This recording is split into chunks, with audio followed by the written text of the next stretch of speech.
Have you heard how some traders made 200 to 300% returns overnight trading stocks such as GameStop? What is the short squeeze trading strategy which they use, and how can you copy that strategy?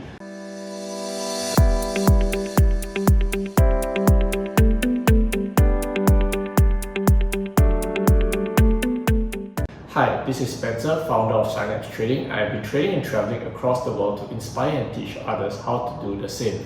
In this video, I'll be talking about the short squeeze trading strategy and how you can use it to generate explosive short-term gains. So, what is short selling? Before talking about what a short squeeze or bear trap is, we first need to understand the concept of short selling a stock. Normally, investors buy stocks when they expect prices to go up, so that as the stock prices increase, they can then sell the stocks they own at a higher price and make a profit. However, what if they expect the stock price to go down instead? For example, they might think that the stock price is overvalued or that the fundamentals are in shambles and thus feel that in the long run the stock price should decrease. How then would they profit from this? Besides using financial derivatives such as stock options or CFDs, one common method traders use is to borrow the stocks from someone such as an investor who owns the stocks and then sell those stocks in the market. By selling stocks they do not own, which is the borrowed stocks, they will need to buy the stocks back to return the stocks to the person who lent it to them. The idea is that when the time comes to buy back those stocks, the price of the stocks would have fallen, so it will be cheaper to buy it back. Effectively, by selling high and then buying back low, they are able to profit from the difference. Of course, there are risks involved, like if the stock prices go up instead of going down, then they will be forced to cover or buy back those borrowed shares at a higher price. And if a short squeeze happens, they could potentially lose a lot of money. When you buy a stock, the price cannot go below zero, so the maximum you can lose is your investment. But with a short position, there is no limit to how high the stock can continue climbing, which means the losses can snowball to more than your original investment, hence the short squeeze. So what is short interest? Now that we understand the concept of short selling, how do we know which stocks are being heavily shorted and have the potential for a short squeeze? We can look at this statistic called the short interest, which shows the quantity of shares outstanding that are currently sold short, which means the short sellers will need to buy back these stocks at some point of time or if there is a short squeeze. This number can either be expressed as the absolute number of shares that are currently short, or if it's expressed as a percentage, then it shows how many percent of the total outstanding shares are short. For example, 5 million shares out of 100 million outstanding shares, or 5% if it is expressed as a percentage. In general, the short interest gives you a benchmark of the market sentiment for this stock. If there's a lot of short interest, it means people are generally bearish about this stock, so the fundamentals might be bad, or hedge funds are heavily building short positions. If the short interest reaches an extreme point, such as short interest percentage exceeding 50%, then it could signal that everyone who wanted to short has shorted and lead to a lack of new sellers. This could also mean that the stock is ripe for a short squeeze, because if there are little new sellers, all it takes is for new buyers to come in to tip the scales and cause a snowball effect. If you are looking for this data, stock exchanges usually report short interest monthly for the stocks they list. For example, the Nasdaq publishes a short interest report in the middle and also at the end of every month. For example, these stocks with a very high short interest ratio make them more susceptible to a short squeeze or bear trap, which is what happened when traders on Wall Street bets decide to team up to push some stocks such as GameStop, AMC up, triggering a short squeeze on them. So, what is a short squeeze and what is a bear trap? A short squeeze happens when a stock jumps sharply, forcing short sellers to buy it in order to prevent even greater losses. Their scramble only adds to the upward pressure on the stock's price. A bear trap, on the other hand, is a false technical bearish signal for price to continue falling in a downswing on a chart to new lower prices that lure in short traders.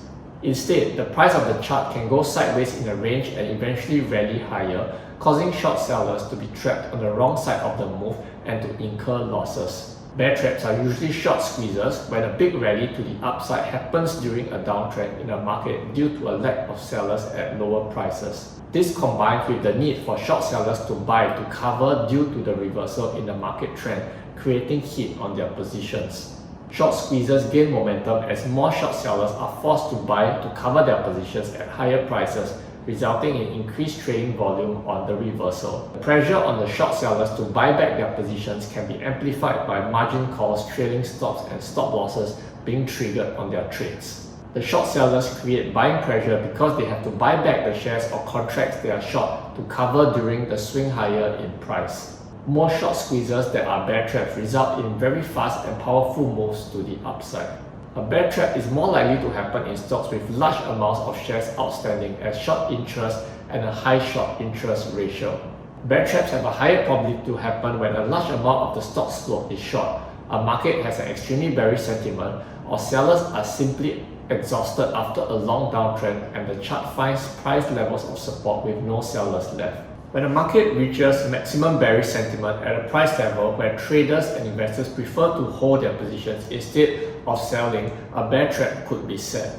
So what are the catalysts for a short squeeze? As we mentioned earlier, a high short interest ratio will provide the fuel for a short squeeze, but to ignite the flames, we need a trigger or a catalyst. This can be a fundamental catalyst like a management change or launch of a new product and expansion, or it could be a technical catalyst like price hitting a key price support level or breaking a new 52-week high. Either way, the gains triggered by the catalyst needs to be significant enough so that the short sellers will panic and race to cover their short positions. Depending on the history of the stock and its volatility, this critical mass gain can be as small as 1 to 2%, or it can go up to 5 to 10% for more volatile stocks. One way to find fundamental catalysts is to browse newspapers or online sources for press releases or scheduled events. This could be things like a new product launch, a product safety test report, a transition of management, etc. The key thing to look for is events that can potentially move the stock price significantly in a short period of time, especially if based on your research, the outcome could turn out very different from what everyone else is expecting.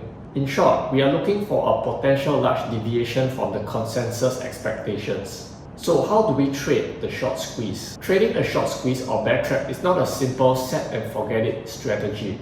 This is because short squeezes happen fast. A short squeeze doesn't take place over the course of months or years. Most happen over just a couple of days. So if you want to trade a short squeeze, you need to act fast once you see the opportunity, or you could miss the whole event entirely.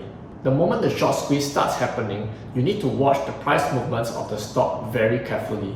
The idea is to ride the momentum of the price movement for as long as possible. There might be small pullbacks from profit taking along the way, and eventually, as most of the short sellers are squeezed out, the fuel for the movement runs out and the momentum will start to fizzle. This is the point where you want to get out as fast as possible before the party ends. Though trading short squeezes or bear traps can be very profitable, there are also some potential downsides. Firstly, the right confluence of events, fuel and catalysts do not happen very often, and the squeeze might not even happen even if your research is correct. Next, you might miss the move or might not be able to sell out in time. Ultimately, you need to do a lot of research to find these rare opportunities, but if you get good at it, a handful of such trades a year is all you need to generate decent returns. Now that I've shared the strategy for tackling the short squeeze, do you think you'll be adding it to your list of trading strategies? Do let me know in the comments below. And if you enjoyed this video, do like or subscribe and click on the bell notification for future updates. That's it for this video, and I'll see you in the next one.